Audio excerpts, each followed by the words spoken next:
کراچی سے آپ کو خبر دیتے ہیں۔ منگو پیر میں فٹ بال کے شائقین کے لیے خوشخبری۔ علاقے میں فٹ بال ٹورنامنٹ کا انعقاد۔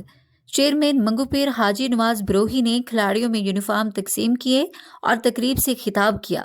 چیئرمین منگو پیر کا کہنا تھا کہ یہ ٹورنامنٹ نوجوانوں کے لیے ایک مثبت سرگرمی ہے جو نہ صرف کھیل کے مواقع فراہم کرے گا بلکہ صحت مند تفریح اور ہم آہنگی کو بھی فروغ دے گا۔ انہوں نے کہا کہ ہمارا مقصد نوجوانوں کو ایسے پلیٹ فارم مہیا کرنا ہے جہاں وہ اپنی صلاحیتوں کو نکھار سکیں اور معاشرے میں اپنا مثبت کردار ادا کر سکیں۔ ہمارے علاقے میں فٹ بال کا بے پناہ ٹیلنٹ موجود ہے، لیکن اکثر نوجوان وسائل کی کمی کی وجہ سے اپنی صلاحیتوں کو اجاگر نہیں کر پاتے۔ اس ٹورنامنٹ کے ذریعے ہم انہیں وہ پلیٹ فارم فراہم کر رہے ہیں جہاں وہ اپنی مہارت دکھا سکیں اور علاقے کا نام روشن کریں۔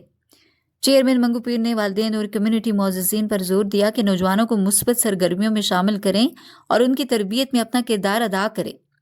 یہ ہماری ذمہ داری ہے کہ ہم نوجوانوں کو منفی سرگرمیوں سے دور رکھیں اور انہیں ٹیم ورک اور ڈسپلن جیسی قدروں کا درس دیں۔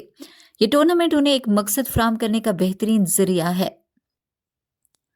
آخر میں چیئرمین منگو پیر حاجی نواز بروہی نے کھلاڑیوں کے روشن مستقبل کے لیے نیک تمناؤں کا اظہار کیا اور کمیونٹی سے بھرپور تعاون کی اپیل کی۔ تقریب میں وائس چیئرمین رانا عارف، میونسپل کمشنر آغا خلیق، کھلاڑیوں کے والدین اور اہل علاقہ کی بڑی تعداد نے شرکت کی۔